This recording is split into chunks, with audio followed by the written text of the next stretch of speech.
going to move to the second part of the program so we can seek to complete this in a timely manner. The second part of the overall theme of this year, UNGA 78, is the achievement of Sustainable Development Goals for the improvement of the health of member states. And that really brings to mind the SDG for hepatitis elimination, which is reducing the prevalence of hepatitis B among children, first to less than 1% by 2020, and then less than 0.1% by 2030. There have been remarkable success in that regard, and indeed, as Dr. Doherty will probably mention, I think this was the only SDG that was achieved in 2020 was reducing the prevalence of hepatitis B to less than 1%. I think it was 0.93% globally. So that's a real accomplishment. And so when we think about the sort of the uphill track toward elimination, we have to celebrate achievements, and that's clearly one of them. That's a major achievement. And why is that important? Because for newborns, once infected through mother-to-child transmission, you have a 90% chance of remaining infected for life. And in the absence of testing and treatment, of which there's a low access to at the moment, you have about a 15 to 25% risk of premature mortality from liver failure and liver cancer.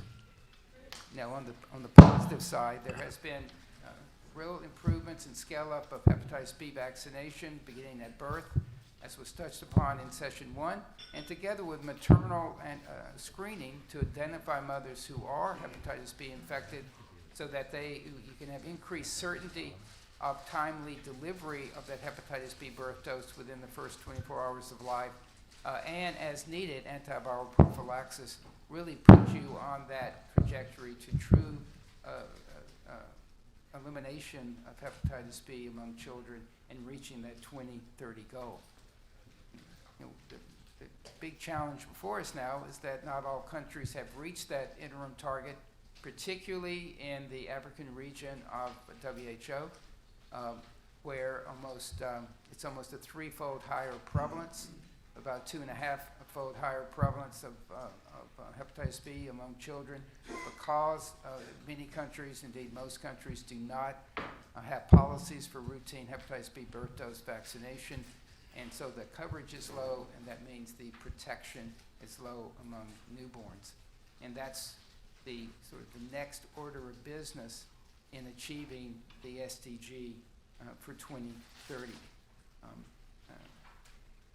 As you'll hear, we have a new opportunity to advance progress in that regard because of the recent decision by the Executive Board of Gavi to lift the pause of a previously approved support for the implementation of hepatitis B birth dose with Gavi support because of the need to direct resources to the pandemic response. But now that pandemic response is passed, the Executive Board lifted that pause in June, and we'll hear a little bit, we'll hear during this session about the next steps for Gavi in that implementation.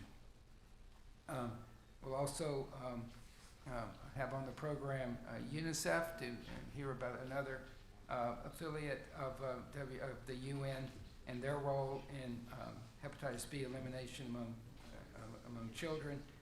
We'll be hearing from community organizations to give a patient perspective, and hearing from CDC, and then we'll be having a panel of WHO regional offices, other community representatives, and Dr. Samir Desai, who will be giving us an industry perspective as we seek to represent all the partners that need to come together to achieve this elimination goal. And if we can achieve this elimination goal in Africa alone and increase the coverage of hepatitis B birth dose, we can avert 500,000 deaths from liver disease and liver cancer among children born this decade. So that's our health improvement opportunity that's before us by reaching these hepatitis B elimination goals. So I want to, as I did, as we had the good fortune in session one, I wanted to turn it over to Nobel Laureate Harvey Alter to give us, again, his perspectives, but a little bit more directed toward hepatitis B. Although he did not share that Nobel Prize that was awarded to Dr. Baruch Bloomberg for the discovery of hepatitis B, Harvey also had a role in the scientific work leading to the discovery of hepatitis B. So it's great to hear his remarks. Harvey?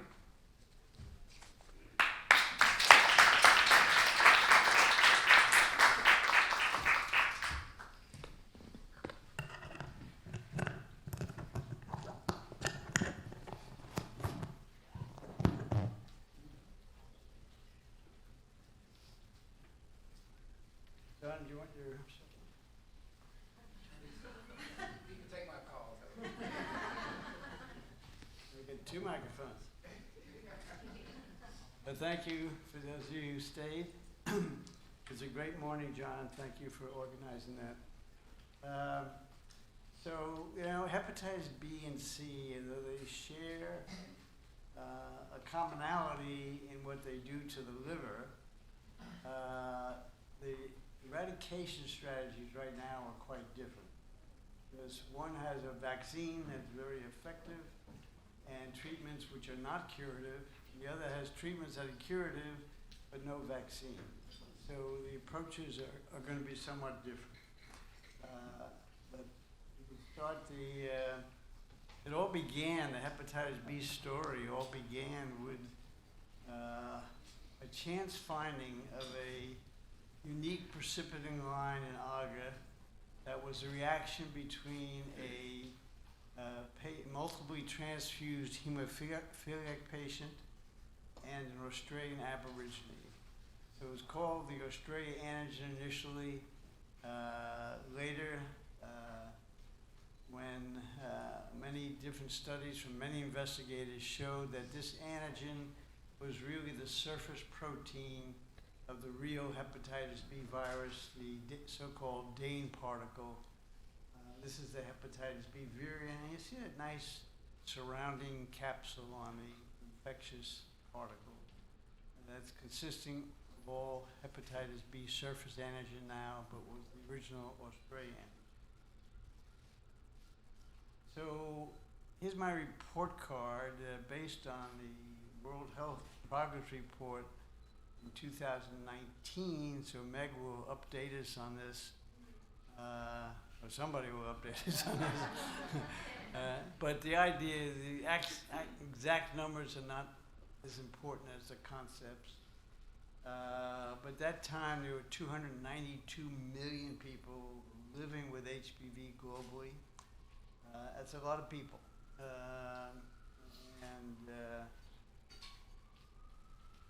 And 800,000 die each year from liver failure or hepatocellular carcinoma.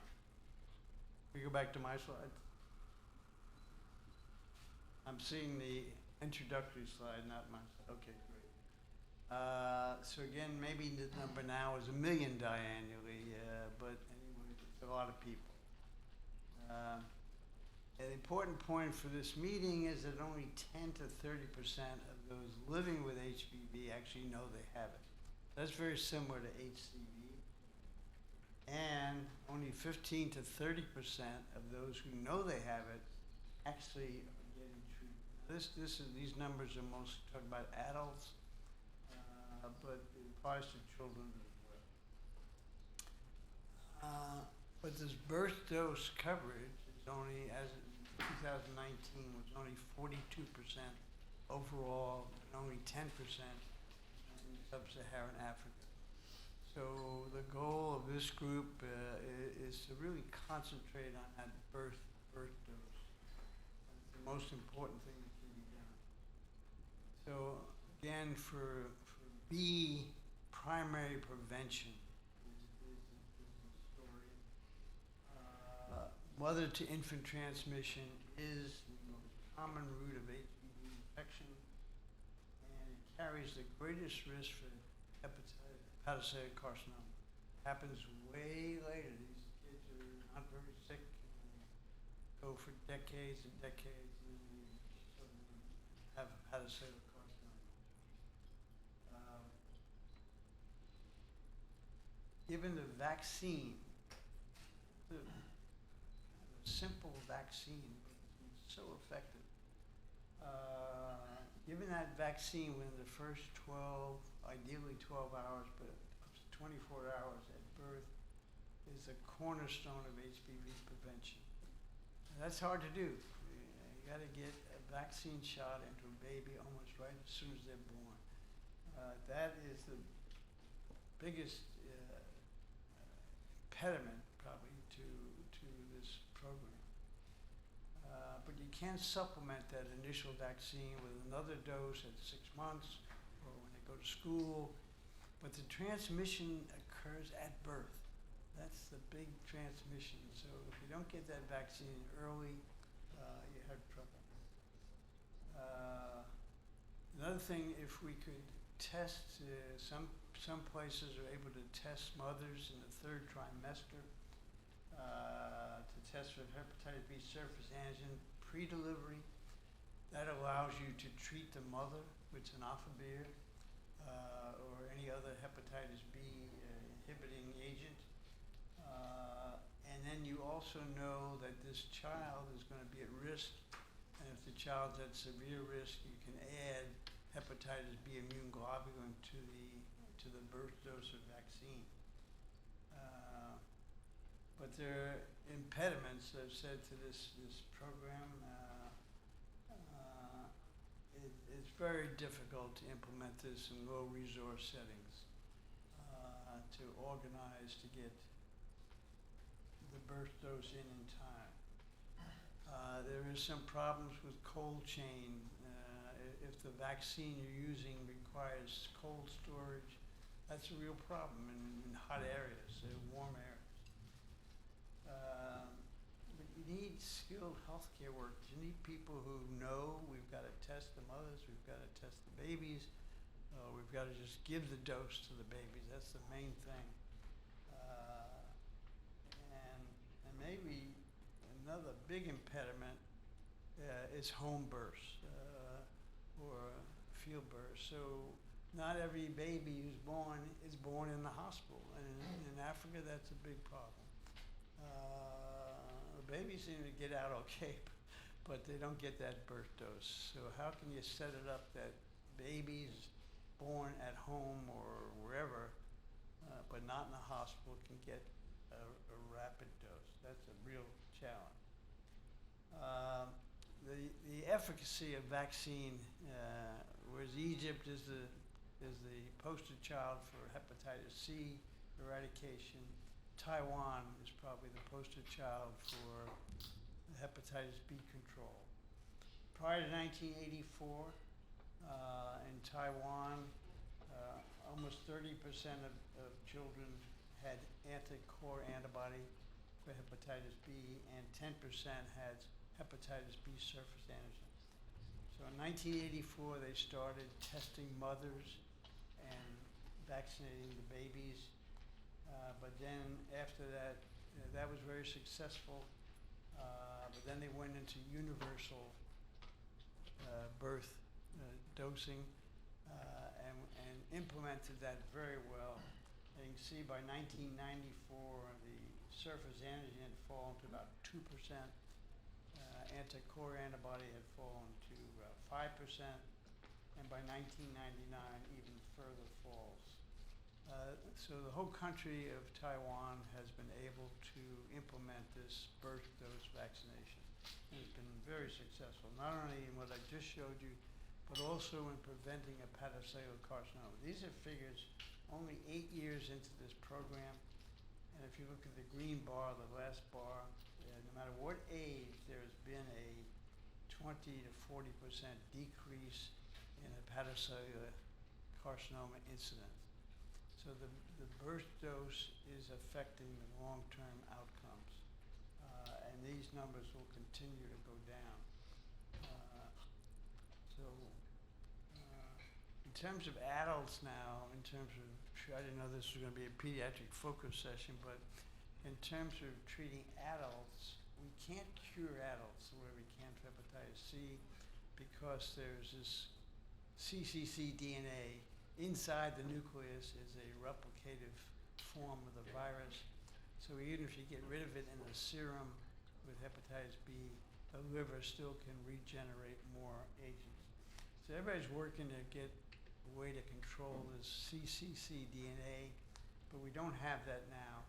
So we're settling for this functional cure, which is that the treatments will lose hepatitis B surface antigen, that HBV DNA will not be detectable, that liver disease will become inactive, the ALT levels will normalize, fibrosis that's already there will regress over time, and the risk of hepatocellular carcinoma will remain, but it goes down quite dramatically if you can achieve a functional cure. But the cccDNA will still be present, so it's not a quote cure.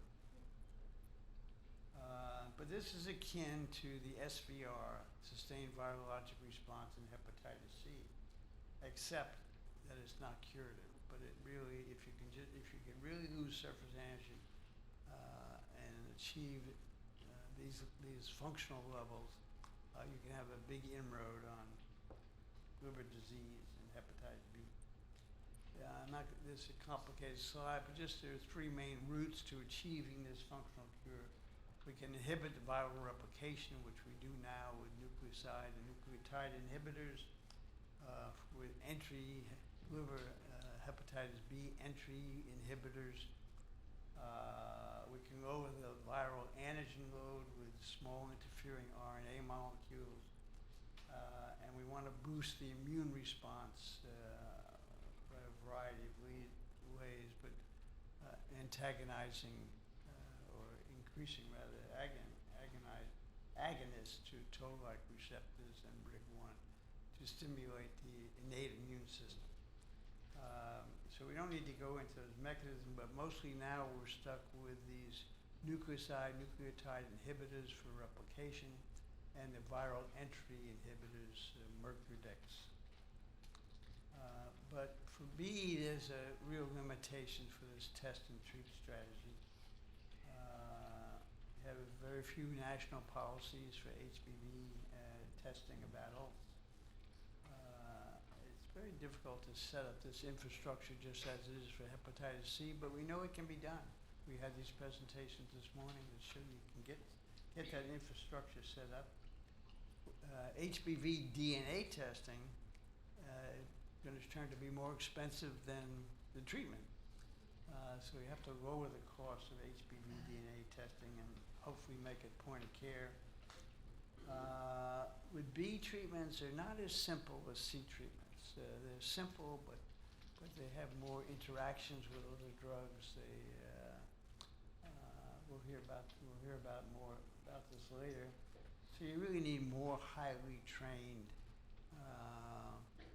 people to administer hepatitis B treatment. Hepatitis C treatment can be given out by, well shown by healthcare workers at any level. The other thing with hepatitis B treatment is because it's not curative, it's like HIV, it's a lifelong treatment. So I won't get into this one, but the current strategies then are for B and C are different. If we want to go to elimination, for C, we're into test and treat. Test and treat can get us far. And even if it doesn't get us all the way to elimination, and I'm not sure it alone can do that, but it can get us very far. And we still, though, need a vaccine for C.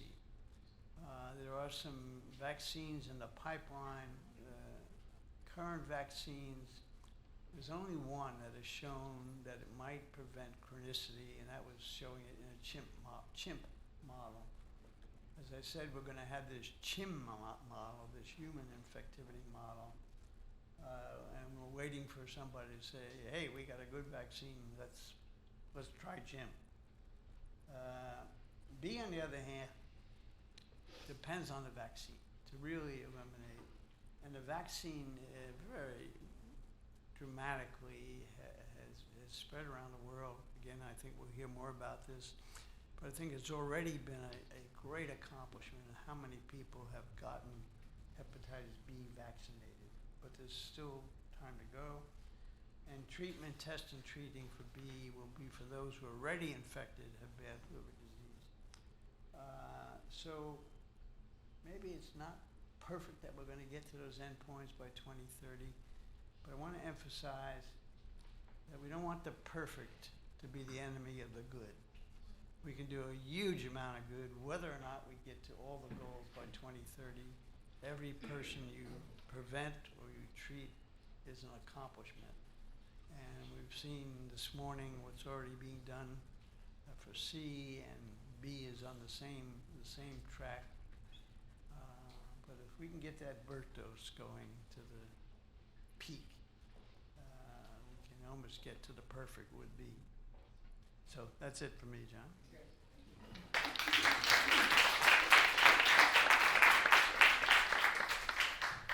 Thank you, Harvey. That was a perfect call to action, so thank you very much. I want to mention, Harvey's remarks made me think about a recent statistic that it was estimated that 22 million deaths have been averted through hepatitis B vaccination since 1990, second only to measles vaccination. That shows you the power of hepatitis B vaccination, and that's why we're focusing on it here and now. I want to turn to my colleague, Dr. Danjuma Atta, who's the president of the World Hepatitis Alliance, to share his perspectives from patients and from communities. Danjuma.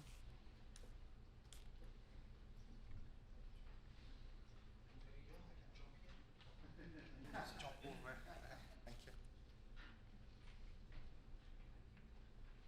So, good afternoon. Oh, it's still morning, sorry. So, good morning, colleagues and friends. Thank you, John, for inviting the World Hepatitis Alliance. And I'm here with Carrie, the CEO of the Alliance. And we have Suwon, our past president, and BC Bright, and seeing a lot of new and old faces. So thank you so much for having us. I don't have a slide, but I just speak from my heart and my head. So the World Hepatitis Alliance, as you know, it's an international organization that builds advocacy, awareness, and bringing the face behind all the statistics on hepatitis. And when you talk about the 1.1 million deaths of hepatitis, these are human beings, and these are either men, women, uncles, fathers, brothers of people around the world. So I will say that I'm also living with hepatitis B, and I'm also one of the face behind the 250 million people that have hepatitis. Now, I was asked to talk about people-centered care.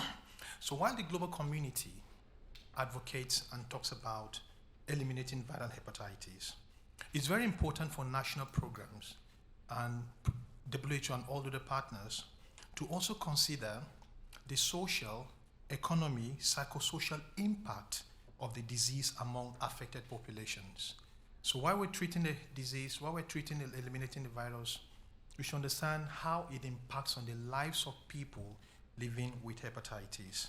And this also should be a priority in programs and interventions, and not just the medical, but the social, psychoeconomic, the mental well-being of patients is a crucial, important part of elimination of hepatitis. I tell people that it's traumatic to live with a disease that you know could cause you liver cancer. I had to start treatment for myself, regardless of the evidence by the clinical community of waiting for my viral load to go up. No. So the mental, social, psychosocial impact is also very crucial to consider in national programs and while implementing activities. Stigma and discrimination affects us to live meaningful and happy lives and to pursue goals and opportunities in life. People living with hepatitis are denied opportunities for visas, denied opportunities for travels, denied opportunities for jobs, because they live with a virus that is treatable and that is curable. So these are also very important parts that the global community needs to consider in driving elimination of hepatitis. So while we're eliminating the virus, we should look at the impact it has on the millions of people all over the world. I receive a lot of emails, even as Alliance for Hep Foundation, about people that are denied, sent out of jobs, sacked from jobs because they're living with hepatitis. And all of this is driven by lack of understanding or misinformation, myths and misconceptions that drive this stigma and discrimination against people living with hepatitis. So while you eliminate the virus, it is important to treat the patient with dignity and respect. People living with hepatitis should be treated with the dignity and respect they deserve. They should not be denied visas or job opportunities or social interactions because of the virus that is living in them. So people-centered care, as it is enshrined in the GHSS, promotes the rights of people living with hepatitis and hepatitis B or C as equal partners in co-creating care for themselves. So it's a big challenge that WHO sets the global framework, but it's really concerning that national programs seldom include affected populations and people with hepatitis in driving and co-creating the care for themselves. So people-centered care goes beyond just inviting people with affected populations, but giving them the space at the table where decisions are made. So it takes away paternalism, takes away the concept of I'm doing you a favor, but we need to be on that space where decisions are made. So it is a patient's inalienable right to be a co-partner in healthcare services. So I'm saying this because so many national programs have, the beautiful policy documents, but translating it into action, especially at the country level and community level, is always a big challenge, where patients are regarded only as beneficiaries, but not as co-partners in creating the care for themselves. So I round up by saying that the global community should put the face, should understand that behind these statistics of these numbers are people with aspirations, goals, dreams of living happy lives, but these are denied them. One, because they have no access to the care treatment, they have no access to this curative solution. Harvey Alter, the great, the Nobel Laureate, discovered this. But however, we have a solution, but people still lack access to this, either because of lack of commitment or no commitment, or because of the discriminatory policies that affects people who live in hepatitis in having right access to this treatment and solutions that the world is celebrating. Thank you so much for having us, and do have a great day. Thank you so much, Benjamin. We'll be seeing more of him later on in the program. I wanted to, we're really focusing on partnerships to achieve this SDG. And so I wanted to hear from UNICEF, followed by Gavi. And it's great that we have Dr. Veronica Berdaga joining us today. She's the Deputy Chief of the Immunizations at UNICEF. Thank you. Please come forward.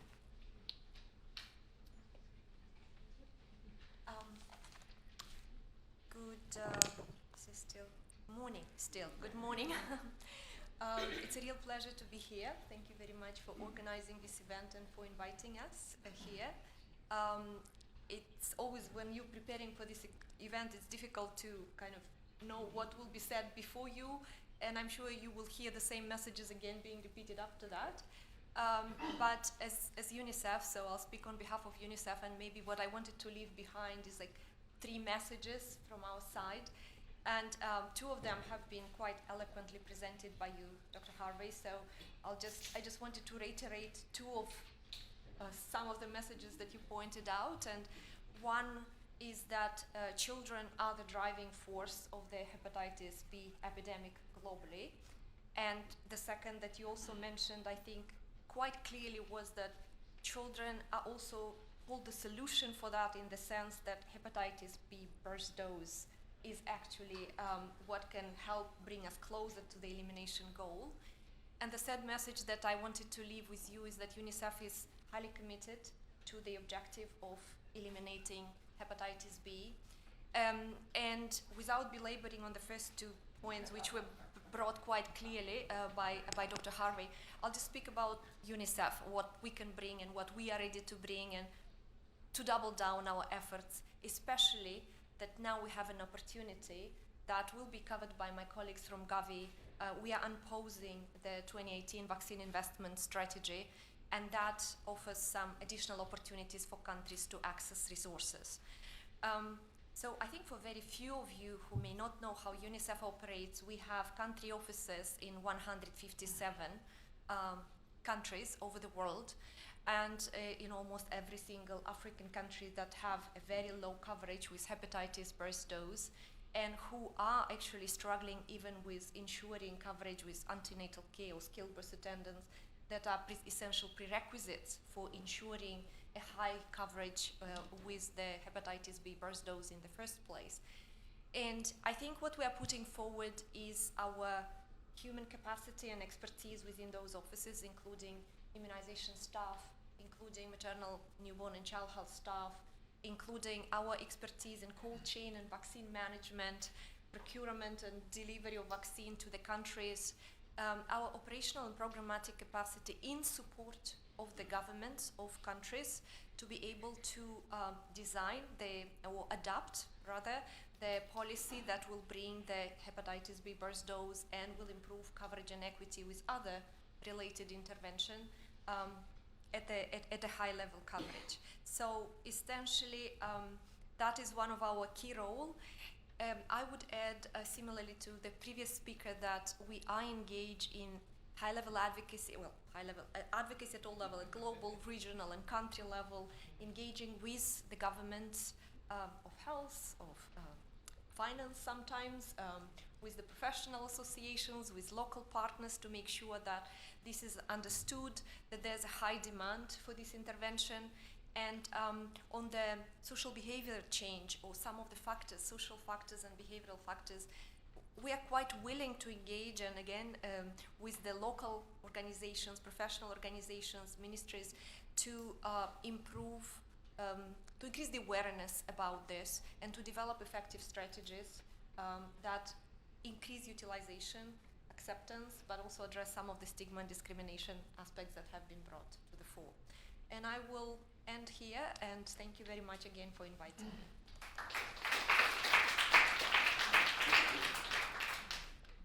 Excellent. Great to have you part of the group of friends today.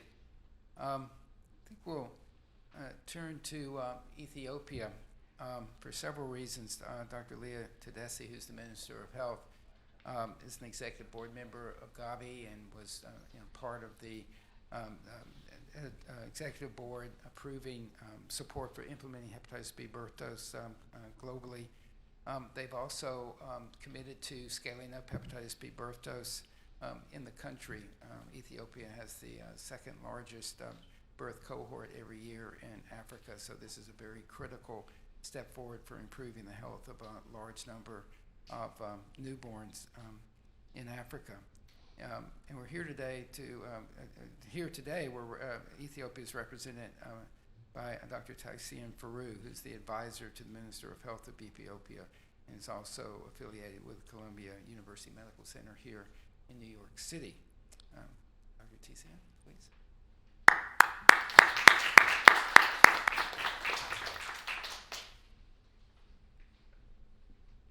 Thank you for the introduction.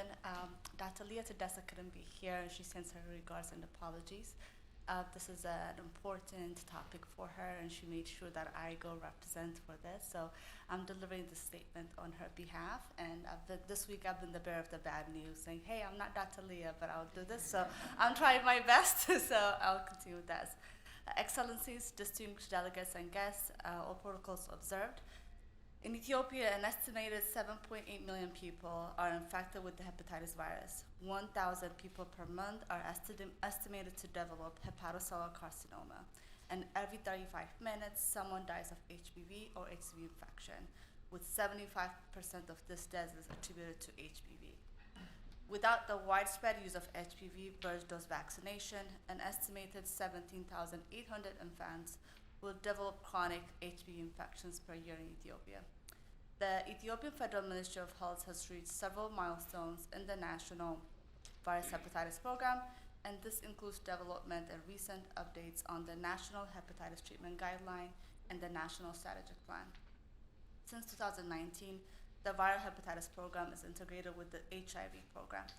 Ethiopia has started inclusion of the viral hepatitis B vaccinations at 6 weeks since 2007, and as of 2021, the coverage for the 3 doses of hepatitis B vaccine was over 93%. HPV burst dose pilot program was also started in 2021. We have started with 4 regions in Ethiopia at different levels of health institutions, starting from the very bottom at the health post all the way to the hospital level and tertiary level centers. The results have shown that the burst dose vaccination coverage in the pilot sites were more than the planned national target of 70% in all regions. Overall, 45% of the vaccinations were provided for home delivery, and 97% of those were born in health facilities. Finally, I would like to say that Ethiopia has already undergone effective pilot implementation, and the study has confirmed that it is feasible to expand it across the nations. Once we get the Gavi support, Ethiopia is ready to scale up the hepatitis B burst dose program across the country. Ethiopia is happy to join the UN group of friends to work together for hepatitis elimination goals, and appreciates the efforts of Professor John Ward and Professor Harvey Alter. Thank you very much.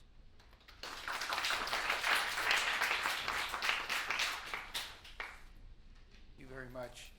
I also want to recognize Dr. Holly Michael Dessalin, who's a strong collaborator with us on many things, and he's really a leader in his clinical research around hepatitis B birth dose scale-up, as well as ways to simplify hepatitis B testing and treatment. So, Dr. Dessalin, thank you for joining us today. Just want to thank you for your work.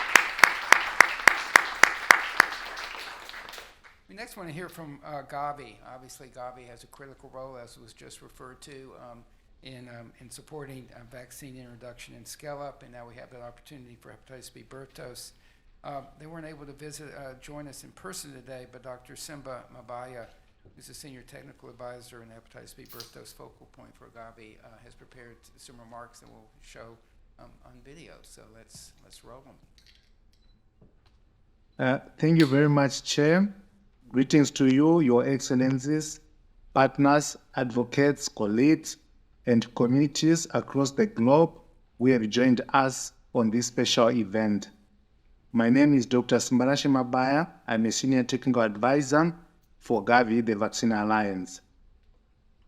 As many of you might already know, Gavi, the Vaccine Alliance, helps to vaccinate almost half of the world's children against deadly and debilitating infectious diseases.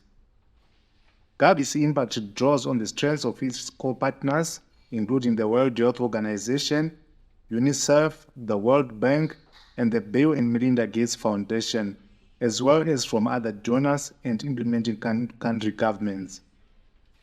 We play a critical role in the strengthening of primary health care, bringing us closer to the Sustainable Development Goals of universal health coverage and ensuring that no one is left behind.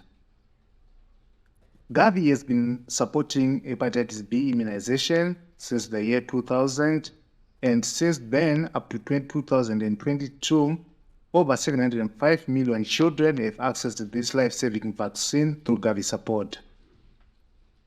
In July 2023, the Gavi board approved the proposal to unpause the design and launch of the vaccine programs included in the 2018 Vaccine Investment Strategy, and that includes the hepatitis B birth dose vaccine program, which had been paused due to the COVID pandemic.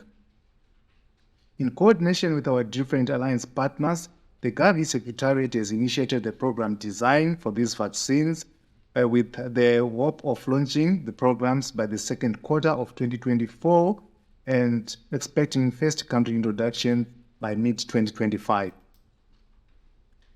To date, 33 Gavi-eligible countries are yet to introduce the hepatitis B birth dose in their national immunization schedules. Timely administration of this vaccine within 24 hours following birth is critical for it to have the maximum effect and to protect newborns from the hepatitis B vaccine virus. This vaccine presents an opportunity for integrating health services offered under the expanded program for immunization and those under the maternal, newborn, and child health services, and could facilitate a better access to this vaccine, as well as access to other life-saving interventions for mothers and children, such as promotion of safer delivery within health facilities. Several challenges may hinder effective delivery and uptake of this vaccine, including the challenge of reaching approximately 20 million children born out of health facilities in Gavi-eligible countries annually. To ensure a successful rollout of this vaccine, Gavi will rely on the collective expertise across all the alliance partners and then from countries that have already introduced the vaccine. Let me conclude by reassuring all stakeholders and partners that Gavi remains committed to its mission to save lives and protect people's health by increasing equitable and sustainable use of vaccines. Thank you very much for having me. Thank you. Thank you very much. I hope we can hear those applause in Geneva. Thank you very much, Simba. And it's our pleasure to be serving as the secretariat for their coordination team that's going to help them get together their priorities for funding that you, as you heard announced, that they hope to have available by the second quarter of next year.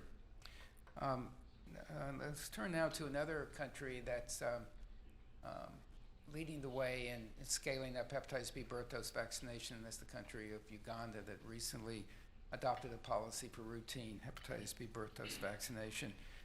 Uganda today is represented by Dr. Herbert Nabasa, who's the Commissioner of Environmental Health for the Ministry, and is representing the Minister of Health, Dr. Ruth Aching.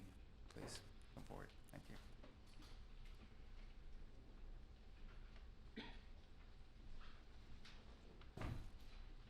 Hi, good morning, ladies and gentlemen. I'll stand on the protocol and give you greetings from my minister, who is engaged in another equally important engagement. Uganda is honored to be part of the UN group of friends to eliminate hepatitis at a time when the United Nations General Assembly is hosting the 3 high-level health-related summits.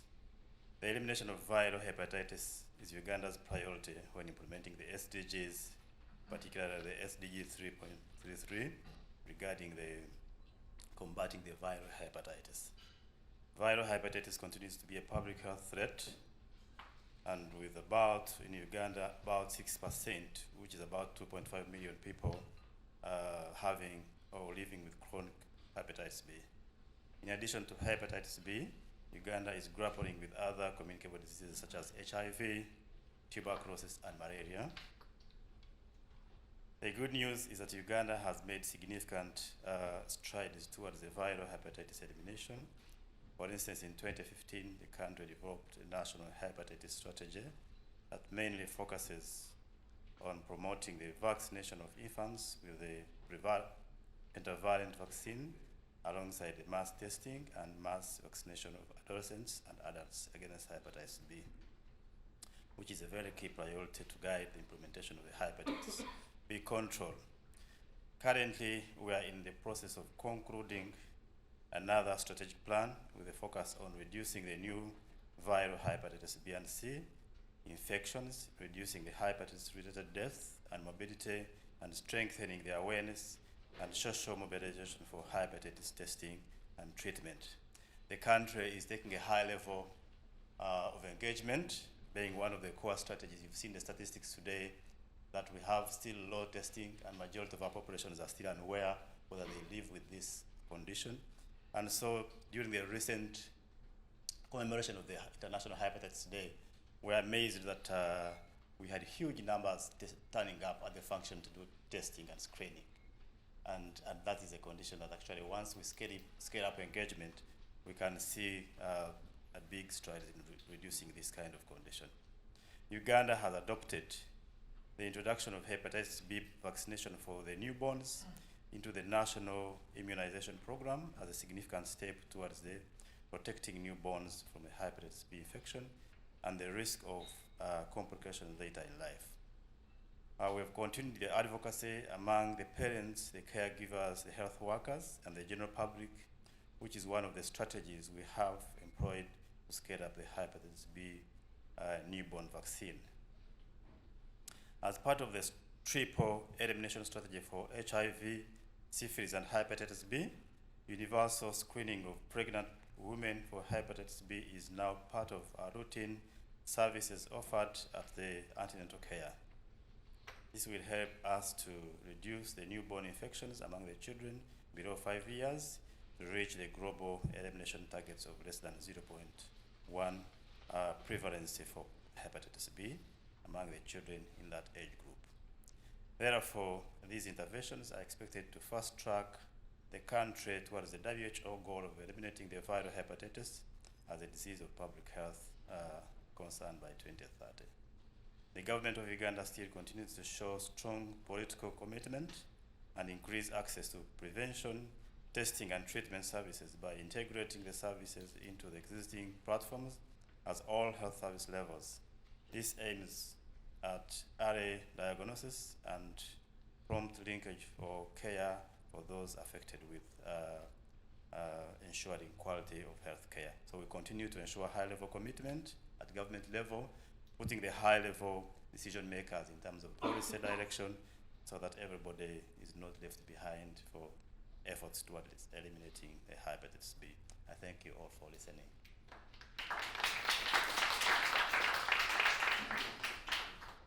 Thank you for that strong show of support from Uganda.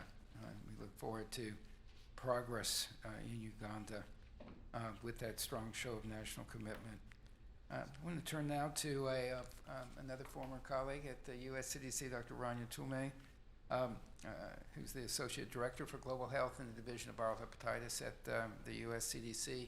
Rania's been a long-standing technical assistance provider to a number of countries regarding their hepatitis B birth dose vaccination programs, and is tremendously we're appreciative that she's joining us today. Rania.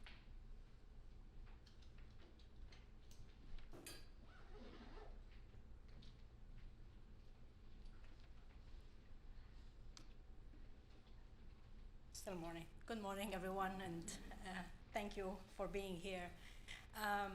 So it was quite enlightening this morning to hear from all these ambassadors and people who have more influence than probably our technical staff, the commitment for hepatitis C elimination. And I hope to see at some point a similar commitment to hepatitis B elimination as well. So I'm going to highlight some of the main activities that CDC has been working in to advance the elimination of mother-child transmission of hepatitis B. And this work is basically a collaboration. It's not only CDC, but collaboration with multiple partners, both at the global, regional, and country levels. So it's really a combined effort. Some of the key areas that we work in, the Division of Viral Hepatitis is a WHO collaborating center on viral hepatitis. So we do provide a lot of technical assistance and support in developing global and regional guidelines, and also supporting countries with verifying the elimination of hepatitis through implementation of serological surveys, determining the burden in children. And then we have the other activities, which are more the birth dose introduction, improving coverage, and also innovation to advance elimination. And I will provide some more recent examples on that aspect, and some of them you've already heard about from previous presenters. So as you've heard, despite the hepatitis B vaccine, which is a very effective vaccine being available since probably the 1980s, there are still children who are not receiving the vaccine, mostly in the African region. Almost over 30 million children have not received the birth dose in the African region. And 6 out of the 8 million children with hepatitis B live in the African region. So it's really unacceptable at this point to be in that situation. And that's why we're trying mainly to focus on the African countries to kind of help them advance with elimination of hepatitis B. So this work, we've done a lot of collaboration with the Coalition for Global Hepatitis Elimination on that aspect to create more advocacy by creating a community of practice to assist the introduction of hepatitis B birth dose in African countries, and also guide the country's immunization technical advisory group to come up with their decision-making process to introduce hepatitis B birth dose. So a compilation of all the evidence available was put in a document so that it's easily accessible to the members of the NITAGs. Civil society is obviously very important to advance and advocate for hepatitis B birth dose introduction. So also in collaboration with the coalition, we've supported several civil society organizations in the African region to kind of promote and advocate and create more awareness on why hepatitis B birth dose is needed to prevent mother-child transmission of hepatitis B. Furthermore, most of the data we have on the burden of hepatitis B has been modeled data, so there's really no burden data from serological survey that shows the real burden of disease, and this is what countries have been asking for. You know, they don't know what the burden of their disease is. So that's where implementation of serological surveys in children to assess the impact of the pentavalent vaccine, which is a Gavi-supported vaccine, has had on the burden of hepatitis B, but also highlight the remaining infections that are still ongoing as a result of a lack of birth dose in the immunization schedule. And finally, supporting countries, you know, the example from Ethiopia that was given before, that was also supported through a collaboration between CDC, the Ministry of Health in Ethiopia, as well as UNICEF, where we've implemented this pilot introduction in 4 main regions of Ethiopia, and it showed like almost all the children who were born in a hospital received the birth dose on time. So the ultimate goal is to how do we get to reach the home birth in Ethiopia is a next step. But the government committed to that, they want to introduce a vaccine.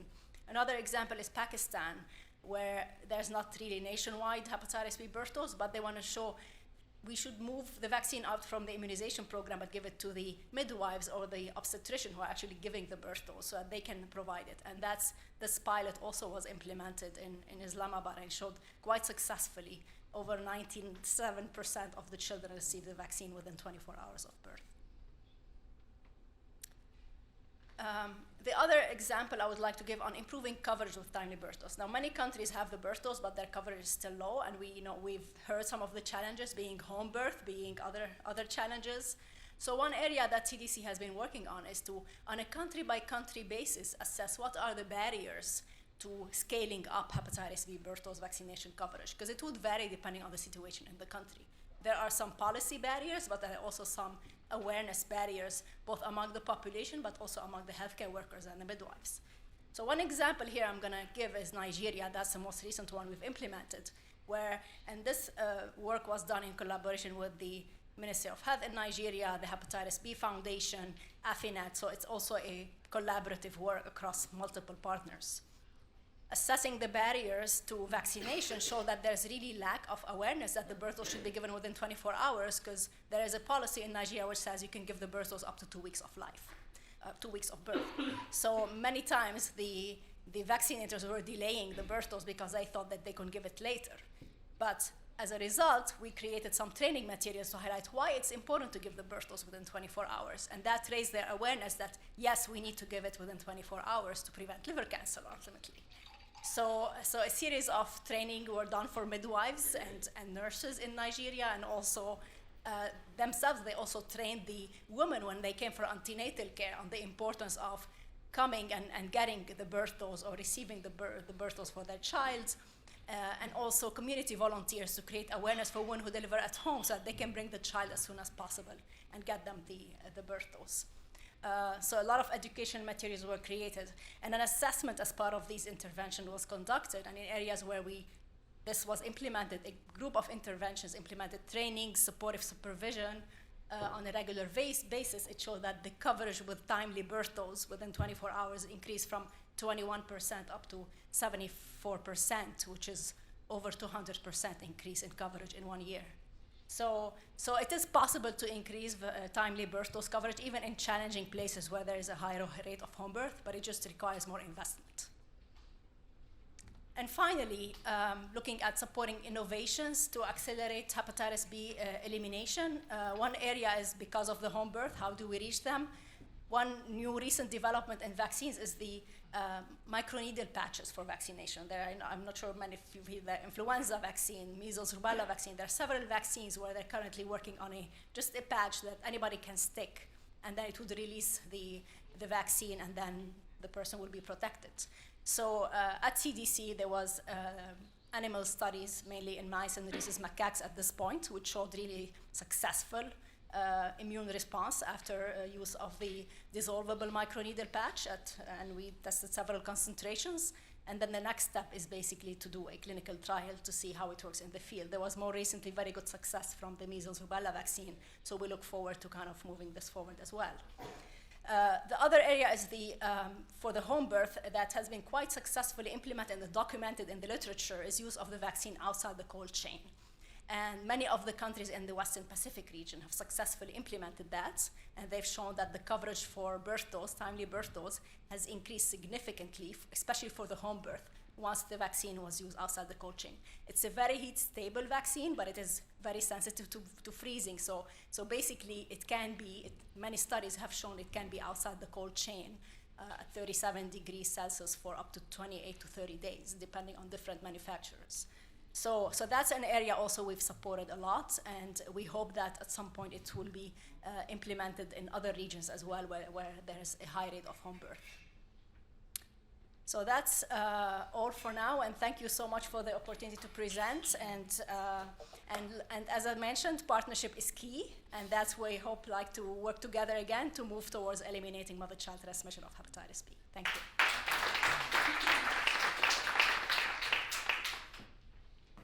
Excellent. So you can see Rania knows her stuff. Yeah, that's why she does her job so well. We're really focusing on partnerships as Rania ended, so we really wanted to turn now to look at the roles of regional offices of WHO as a start, and then we'll hear from Meg to see her other comments from Geneva, and then Danja as part of a panel. So I think I'll ask those four to come up and have a seat on the podium, and then we will begin to hear from them. I thought they had some opening remarks, so we can start with Dr. Weikang Zhao from WIPRO, who's the vaccine preventable hepatitis focal point for WIPRO. Dr. Zhao, and then just remain on the stage for those that might have some questions for you.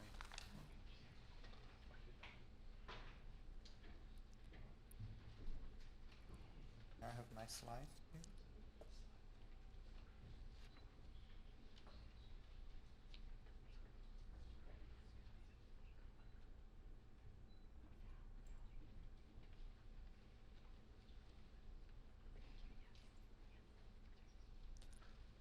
Good morning, and also again, thank you for the opportunity to share WIPRO's experience. So as you all know, the Western Pacific region has the largest hepatitis B burden among all WHO regions. And according to 2019 data, about 45% of people with chronic hepatitis B are living in the Western Pacific region. And the regional committee actually started to promote accelerated control of hepatitis B since early 2000. So there was a regional committee meeting in 2005 to establish the target of a 1% surface antigen prevalence among children 5 years of age by 2017. So this slide gives you an overview of the current situation by the surface antigen status. And so there, the status is color-coded. So right now, about 21 countries in the region has achieved this target of 1%. And we have another 5 countries, the data show they have achieved this target but has not been verified yet. And we still have 11 countries, they have not yet achieved this target. And from this the pie chart, you can see among these 26 countries, they have already achieved this regional target of 1%. 10 of them actually already achieved this 0.1 2030 global target. Another 10 countries actually is between 0.5 to 0.1%. And then we still have 6 countries, they are between 0.5 to 1% in that range. So this slide shows the birth dose coverage situation from the 2022 data. And this slide basically gives you some ideas of the current situation of the birth dose in our region. And from here, as you can see, so even during the pandemic, we still have quite most of our countries actually did quite well. They actually reached our regional milestone. As you can see here, our regional milestone actually set a higher bar than the global GHSS target. So our regional milestone is 95%. And but this slide also tells you we have also quite a few countries they actually didn't reach that milestone. But particularly concerning that is some of the countries they actually had a good prevalence, but they actually had a significant drop of the birth dose coverage. This slide gives you an overview of the third dose coverage in our region. And this actually shows actually we had quite a significant decrease in the third dose coverage among WIPRO countries. And we think this is probably due to the impact of the pandemic, because in our region, now we have 80% of the country, they are actually using Penta or Hexa in the immunization. So, so then the Hep B is not just a Hep B vaccine issue, it's actually the overall childhood immunization issue. So this is why the third dose is getting more impacted during the pandemic. So in summary, the countries and areas in the Western Pacific region made a remarkable progress in the accelerated control of Hep B through immunization. However, significant challenges remains and need to be addressed. So the impact of COVID pandemic on routine immunization in the national immunization programs, I think that really need to be addressed. And also issues affecting the birth dose coverage in remote areas in some of the low and low-mid income countries. And so the cold chain requirement is a major hurdle in some of those areas. So the out of cold chain use and the controlled temperature chain, I think this is really something we need to work together to address, as Rania showed in her presentation. So there are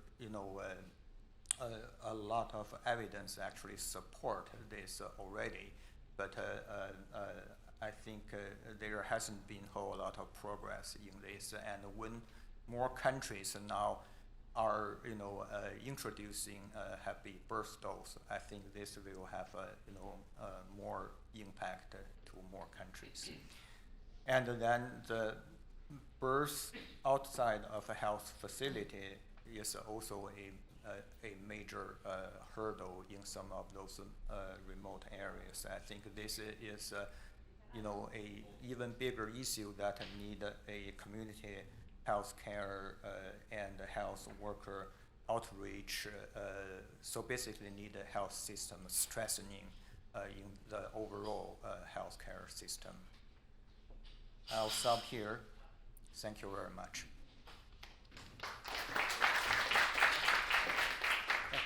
Thank you so much. Let's bring forward Dr. Leandro Serrano, who's the medical officer at Hepatitis Focal Point for the Pan American Health Organization, and which is the WHO Regional Office for the Americas. He's been a close colleague for a number of years. Leandro, welcome.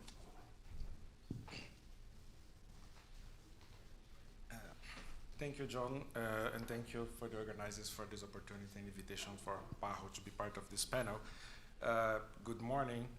And I don't have slides, I don't have a presentation, but I'll quickly summarize some of the work that PAHO is promoting in the region of the Americas to scale up the elimination of mother-to-child transmission of hepatitis B. And the first comment I'd like to say is highlight the importance of integration. We know that the resources are limited, especially for viral hepatitis, so we need to take advantage of the resources and the capacity already deployed. And at PAHO, member states have approved and endorsed the EMTCT Plus initiative, which is the framework for the elimination of mother-to-child transmission of HIV, syphilis, hepatitis B, and Chagas disease. So the idea is to take advantage of this capacity. We know that the rationale is to leverage on the capacity for HIV and the programs for EMTCT of HIV that have been achieving great advance in the region, and also to leverage on the robust immunization programs, especially for hepatitis. The region in the Americas, countries have been vaccinated against hepatitis for the past 30 years. So we, because of that, the region has a relatively lower prevalence for hepatitis B. And we may have achieved overall at the regional level the impact targets for the elimination of the prevalence of 0.1% among 5 years old. And as we approach the elimination, we need to replicate this at the national level, but as we approach the elimination, I think the last mile is the most difficult and the more investment that we need, and that's become an issue of equity in health, because the most populations not being addressed and reached by the health system are the most vulnerable, and we need to include this. So integrating services, integrating a package of services, and considering and leverage on the capacity already deployed will allow us to kind of reach this vulnerable population. And the second one would be the interprogrammatic approach. We're discussing about integration of services at the services level, but we need also an interprogrammatic coordination at the higher levels within the Ministry of Health, including also the decentralization and using the primary health care as an opportunity to deliver service. And we heard about this from many experiences previous during the meeting. This interprogrammatic approach, decentralization, the discussion among the different departments within the Ministry of Health will allow us to harness on the political commitment that exists from other diseases like HIV, the elimination of the EMTCT of HIV. There is a lot of political commitment on this, political will. So we need to use that political will that already exists, and also to make that reflect an impact on hepatitis as well. We need to use that political will and make it and transform into action, so we can move forward with the EMTCT. And as as I was saying, the lower prevalence, the most vulnerable population, we heard about the impact of the vaccination, but we also need to consider that for this small gap that we need to reach, additional interventions may be needed. So screening for hepatitis among pregnant women, the offer of treatment and prophylaxis for infected women also, it's something that we need to continue and to promote to countries. And my final comments regarding the partnerships. We need to show that countries are not alone on this endeavor to eliminate hepatitis. Also the stakeholders, and especially the civil society and the community, they need to know that they are not alone, and we need to coordinate our efforts among the different stakeholders. This meeting today is an example of how to put stakeholders in the same room together and to coordinate here at the global level and how to generate impact at the global level, but we need to replicate these examples at the country level. We need to put the community with the ministers of health and national stakeholders so they can coordinate and discuss how to make impact at the country and the local level. Thank you.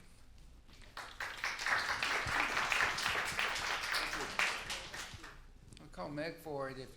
Meg, if you had some other comments from a WHO perspective, you can add it to those of our regional colleagues.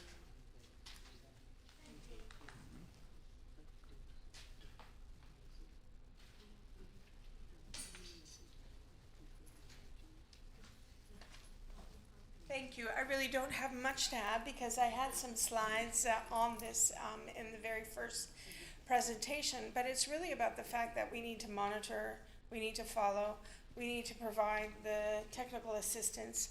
And from WHO's perspective, it has been always a area of combined effort between Gavi and WHO on the IVB or the vaccine group to be working on how one could bring out forward new vaccines and introduce them into countries.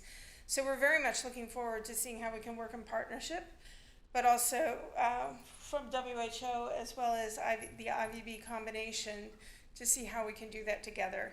The last piece I would say is the triple elimination framework. We've been discussing it for a long time.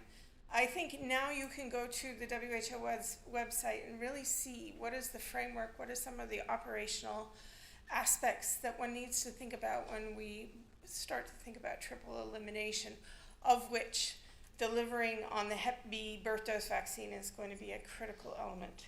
So all I have to say is I'm really glad that the regional folks are here to be able to tell you what's happening, because that's where the work happens, in the regions and in the countries. Thanks. I asked Angela to come forward and see if you have any other thoughts. I'll give you an opportunity to express those. I also wanted to see if is Rabin Pasha here? Well, he was. I had heard he was from IMRO and might be coming. So apparently not. So thank you. Come on.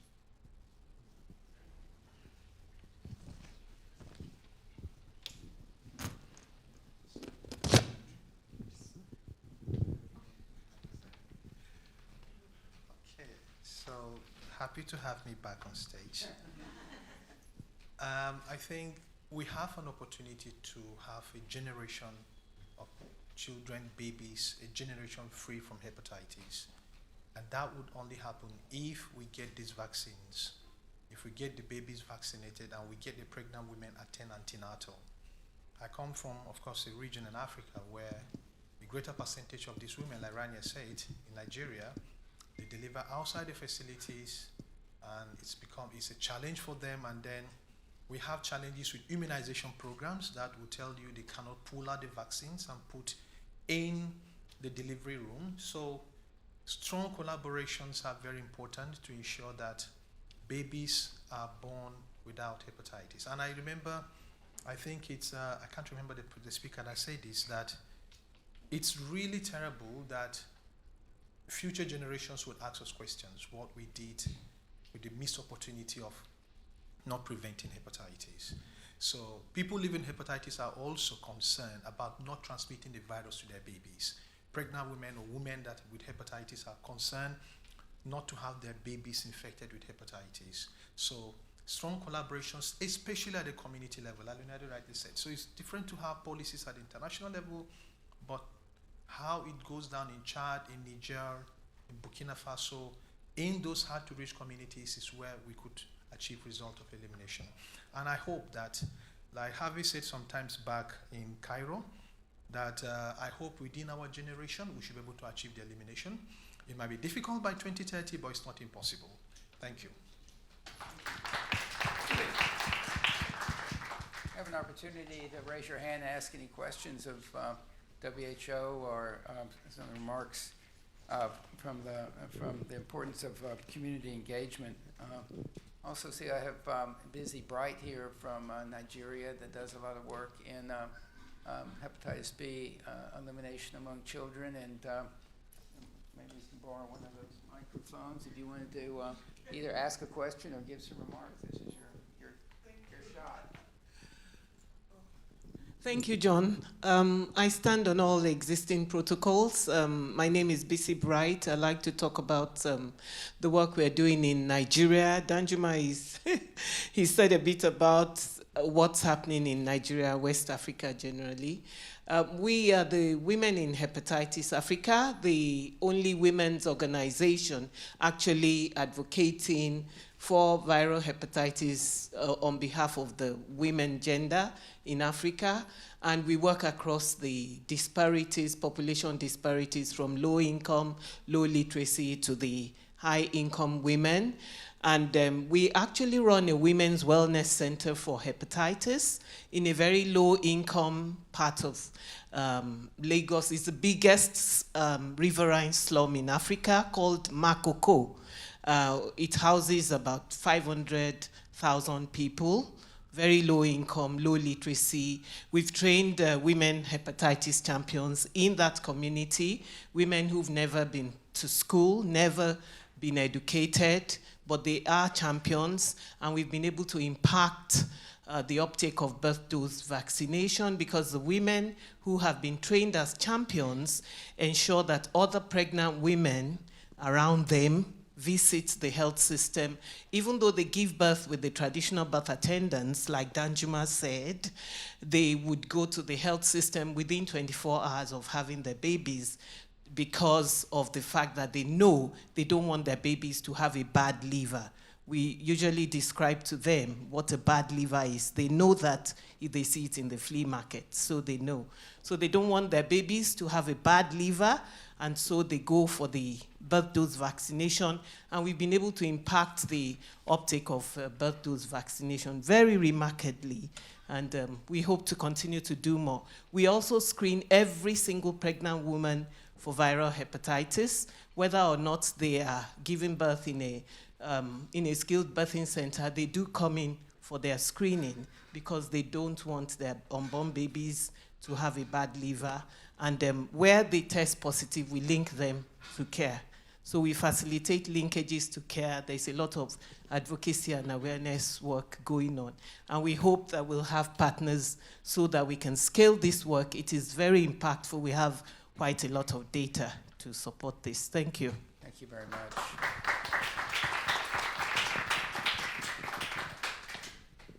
Any other comments? I think both, please raise your hand if you have a question. I guess for both PAHO and WIPRO, I think you have a regional commitment to triple elimination, or in your case, quadruple elimination with the Chagas disease.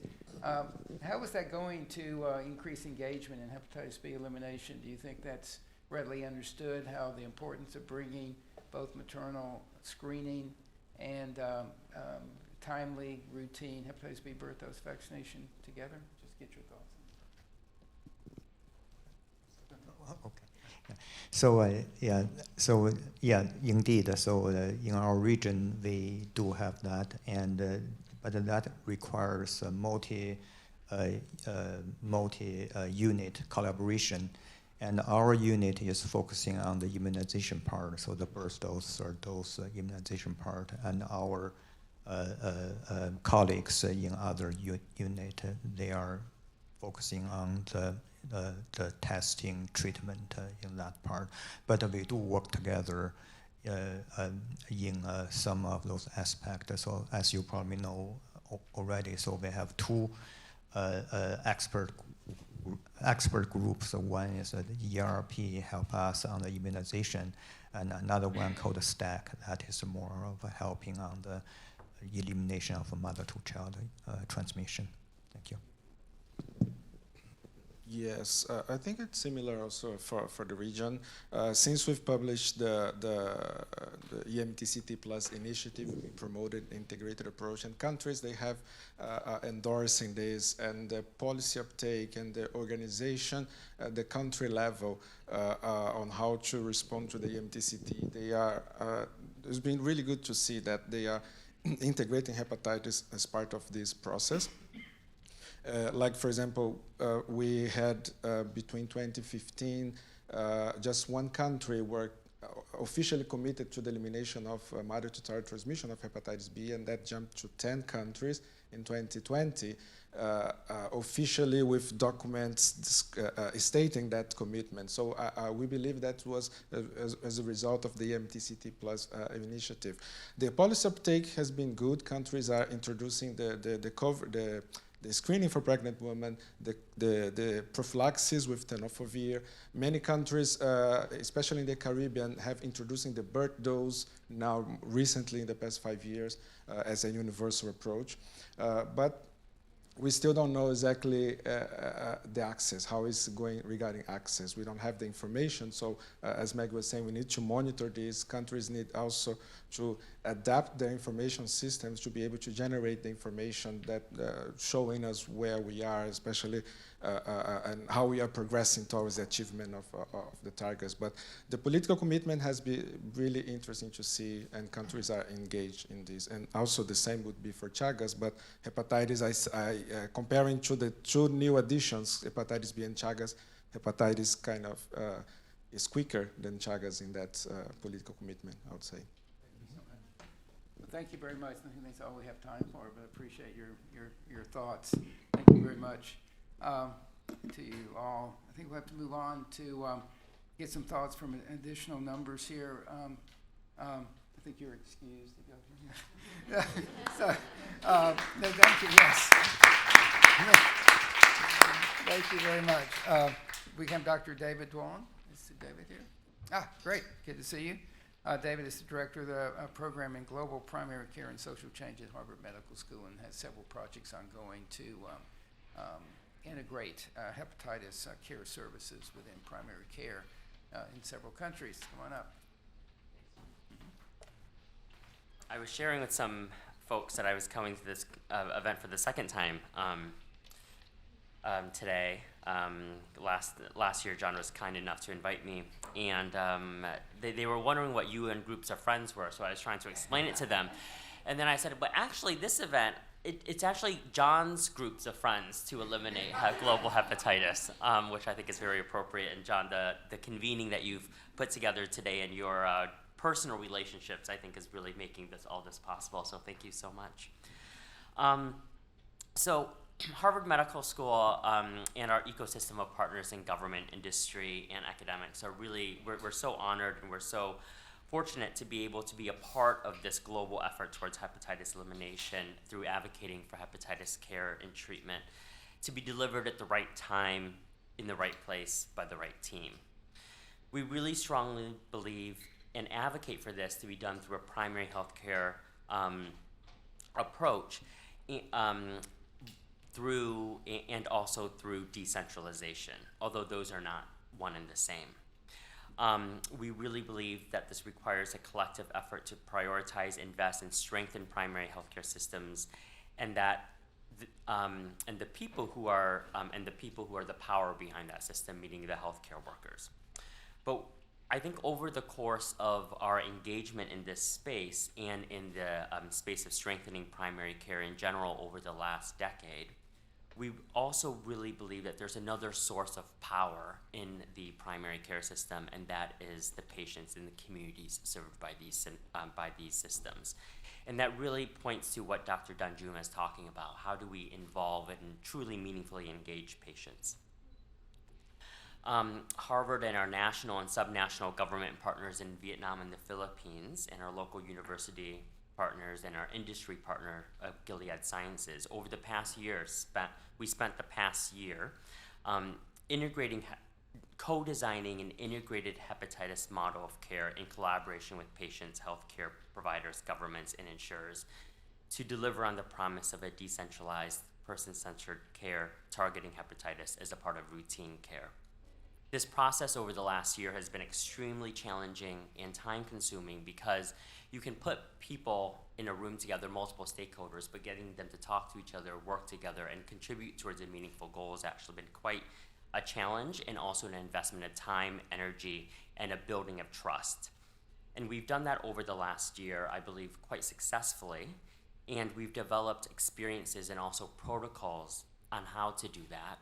And we are extremely happy and actually very committed to sharing those protocols with all of you here today. And we believe that those protocols can be contextualized for your countries and your localities, and that can really help shape your national and subnational plans. So we're really excited about that. And we're excited at the start of 2024 to deploy that model of care in both Vietnam and the Philippines that have been co-designed over the past year.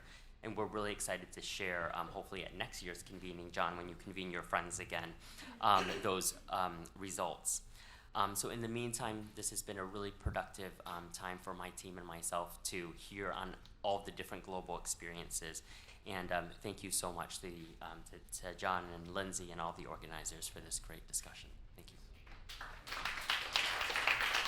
Thank you so much. Thank you. Thank you. Great job getting hepatitis elimination headed in the right direction toward integration in primary care. I did want to move and get industry perspective, since they're a critical partner. We're talking about partnerships today, and I wanted to ask Dr. Samir Desai to come to the floor. He's with Zydus Life Sciences. He's on our executive board. He's been a long time champion of building partnerships and collaborations to advance progress toward hepatitis elimination. I want him to give his thoughts. Thank you.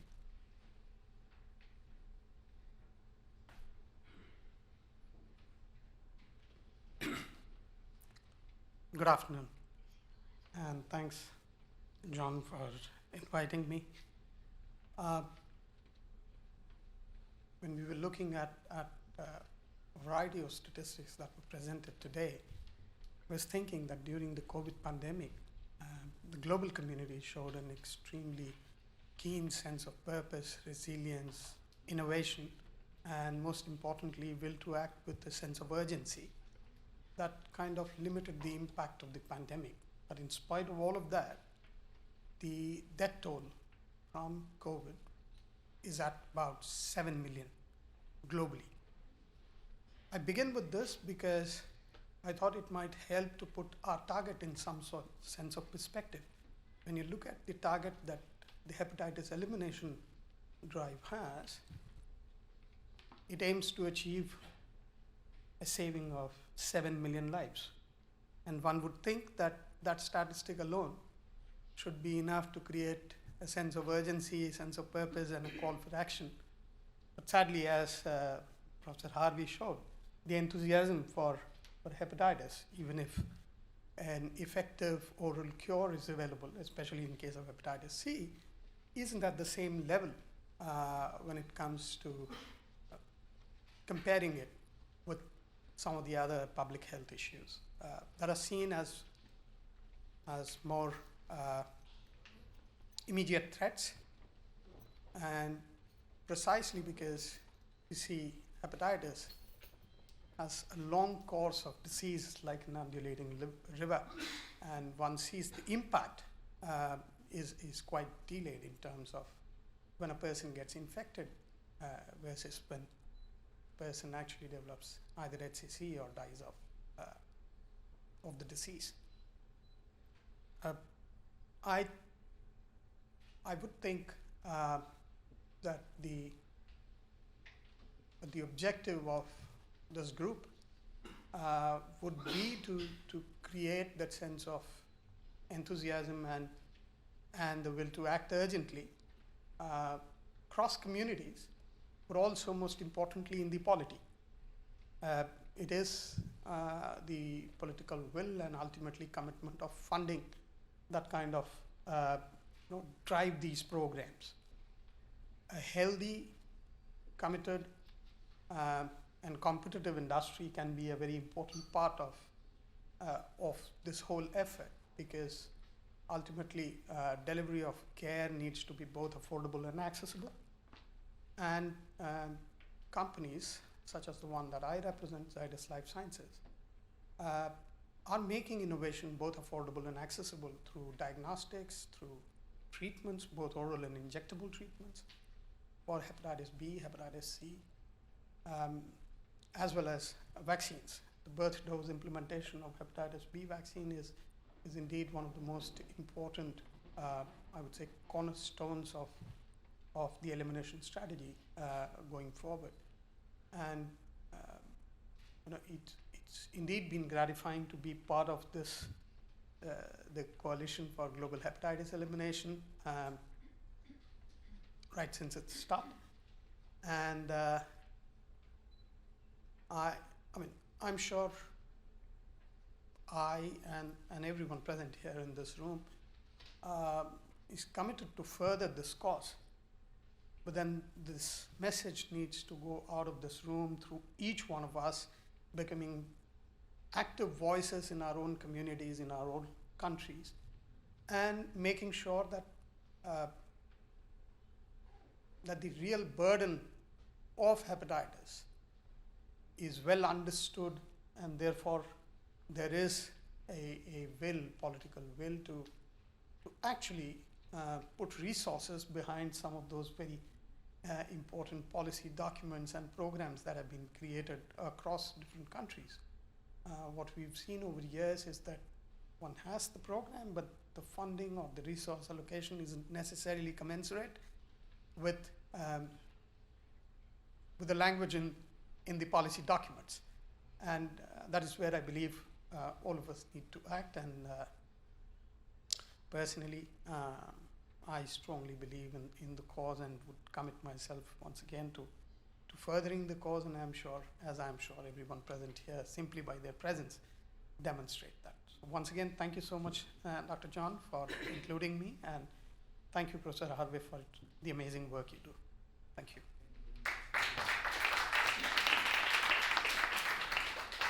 Thank you very much, and thank you again for the support. I think I'll go out of order just a bit and ask Renuka Gadi to come forward. Renuka is the Senior Advisor for the Clinton Health Access Initiative, or CHI. I've had opportunities to work with her over the years, and it's great to see her again. Thank you so much, ladies and gentlemen. Good afternoon. And when you're at the end of the session, almost everything's been spoken. So I'll just be extempore and build upon some of your comments here. But I want to start with saying it was a pleasure to reconnect with you. When years ago you were at CDC and I was at Becton Dickinson, we tried creating a partnership on eliminating hepatitis B, the iatrogenic transmission via injections and blood drawing. But today we're talking about eliminating it totally altogether, preventing mother-to-child transmission of hepatitis B. So it's a real pleasure here to represent CHI. Just a quick soundbite, if people are not familiar with the Clinton Health Access Initiative. It was established about 20 years ago at a point in time when HIV was a global pandemic. And the work that CHI did with partners really enabled reduction of prices of antiretrovirals and organized markets. But all through its journey over the 2 decades, CHI has been working with the governments at the center of decision making and driving progress and policy, so to say. But it's fair to say that that work over the years really catalyzed and enabled the PMTCT programs to take off as well, where governments were investing in pregnant women being screened, and with a whole bunch of partners who are around this room, PMTCTs happened. So I personally feel that the time is now. You've heard every speaker elegantly state that you have existing mechanisms, systems in place, and perhaps even some political will based on what we heard this morning to really tap into that. We're witnessing that with Rwanda close to hepatitis C elimination. We're partnering with the Hepatitis Fund to look at prevention of mother-to-child transmission for hepatitis C. So what else has CHAI been doing here in this space? Since 2015, we've started a multi-center program working with countries, but more recently just announced a partnership with MedAccess, where we brought down the price of HIV and syphilis and HIV self-test test to an accessible level for countries to then procure. And we're right now advocating for a triple RDT test that is with syphilis, HIV, and hepatitis B. We heard the need for a better diagnosis, a faster diagnosis, and we hope that that test comes to bear, that becomes more accessible and affordable. By engagement with suppliers, the price for hepatitis B treatment is now $2.40 at the same level as the HIV treatment, and that is a big accomplishment. We also have to commend and applaud the efforts by Global Fund and Gavi.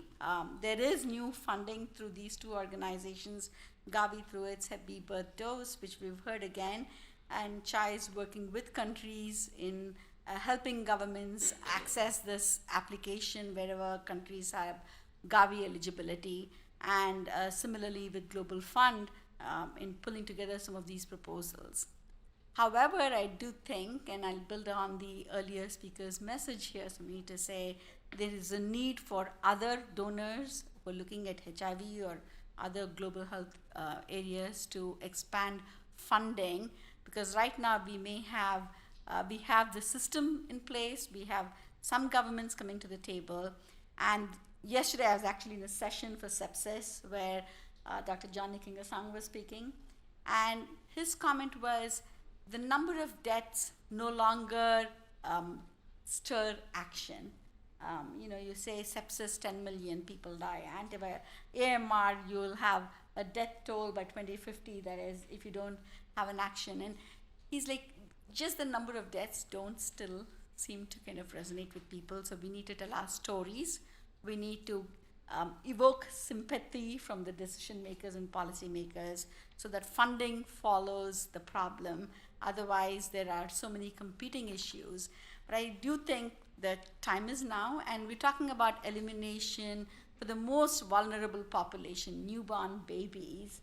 And birthing is a joyous moment, and we need to make sure that that joy remains. And so I feel strengthening advocacy for mobilizing funding. We were talking about that at our table earlier.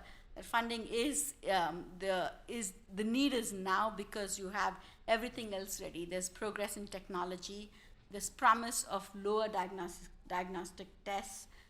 There are systems available, political will, and funders need to come to the table. So with that as my message, I really thank you for the invitation, and a pleasure to reconnect and be with this audience who's making birthing a joyous effort in a way. Thank you. Thank you so much. It's really enjoyable to work with CHAI. They do really great work. I think in the interest of time, we will not go over the work the coalition is doing. It got touched upon in brief by Rania, but I'm happy to go in more detail about that, but it's on our website. It does give me an opportunity to recognize Lindsay Hebert Sawando, who is our associate director and does just an exemplary job in everything, including the work around our hepatitis B birth dose work. So can I just give her a round of applause, please? To say thank you. And I wanted to switch the agenda just a bit so we can end with Sue Wong, to really end with that patient perspective, because at the end of the day, that's what it's really all about. So Sue, if you would be so kind to come forward. Sue's been a close collaborator for a way long time, which is in a positive way. And she's a global health advisor currently with the Hepatitis B Foundation. Sue. Thank you, John, for having me. And it's very moving for me to see just a growing number of people really committed to this issue that's very near and dear to my heart. I'm a mother who is living with hepatitis B, and I see it as nothing less than an urgent crisis that we currently have 6.4 million children under the age of 5 living with hepatitis B in this day and age with all the tools we have. I did not pass on hepatitis B to my own children because I was able to get testing and care, and my children received the recommended hepatitis B vaccines that are so effective at preventing transmission. But I am so grieved by the many that are not so fortunate and by the devastating impact that Hep B has on mothers, children, and families globally. I found out I had hepatitis B when I donated blood in college. It was alarming to me, and I wondered what it would mean for my future. I count myself very lucky that I continued my studies to be a physician without any issues. I did not face the stigma and discrimination which have kept so many people with Hep B pursuing careers that they want. When I met my husband, he was supportive and he got vaccinated to be protected. I'm grateful also that I did not face the rejection and abandonment that so many women experience from significant others and their family members because they have hepatitis B. When we got pregnant, the idea that I could transmit this virus to my babies during childbirth concerned me tremendously. But my viral load and my liver tests were monitored closely during my pregnancies, and I did not need antivirals, but they were available had I needed them. I delivered at hospitals that gave the Hep B birth dose within 12 hours, and I'm so relieved that our 4 children are free of infection and will have a hepatitis B-free future. But I'm gravely concerned that this is not accessible to everyone, and millions of mothers cannot say the same. I hear stories from mothers around the world unable to access testing, life-saving vaccines, or treatment, and they must live with the guilt of passing on a lifelong infection to their children. There's not only the mental health impact and the immense worry, but also the ongoing care that they must find for their children, helping them navigate the life where they may face stigma and discrimination, limited opportunities because of their infection, and the risk of dying young from liver cancer. Transmission takes a toll, not just on the child, but also on their family and their own future. The burden of this disease casts a long shadow on these children's lives, their life opportunities, their communities, and generations to come. These consequences are even more travesty when you think about Hep B birth dose being available for decades now and how affordable it is. It is one of the most effective and affordable weapons we have in our fight against viral hepatitis. We should be ashamed that only 43% of infants are receiving birth dose, and that we've decided that these children's lives are not worth spending 20 cents on. It is time for us to do everything to end the cycle. We need political will, followed by resource commitment. We need prioritization of Hep B that matches its global burden of disease. We need removal of barriers, and we need true community involvement. We must not wait any longer to end mother-to-child transmission of hepatitis B. Mothers and babies can't wait. I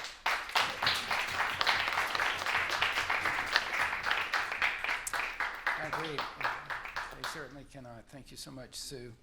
And that's the end of our program. I know we've gone a few minutes over, but I think it's been a great day for us to demonstrate how a growing number of countries are recognizing the importance of their hepatitis prevention, care, and treatment programs and are adopting goals for hepatitis elimination. There's more work to do on that, but I hope you can see that progress is being made. And I want to thank everyone that's come today, either virtually through our web streaming or here in the room, and to share their experiences and expertise. And hope all of us are a little bit more informed, a little bit more inspired, and a little bit more committed toward the goals that are fully achievable, and that's eliminating hepatitis B and hepatitis C as health threats and reaching that 7 million deaths averted target that was just pointed out to us. So thanks again for your work. As a coalition, we really value this opportunity of bringing people together, and we're going to continue to strive to do that and working together with all of you, because working together we can do more than working individually. So let's all continue to work together to eliminate hepatitis. So thank you again for all of your work. There is lunch outside. Please do not hesitate to grab some and bring it back here, and let's have some fun together for the, we have the room to 2 o'clock, and you're welcome to stay as long as you like, and so it's great. So thanks again.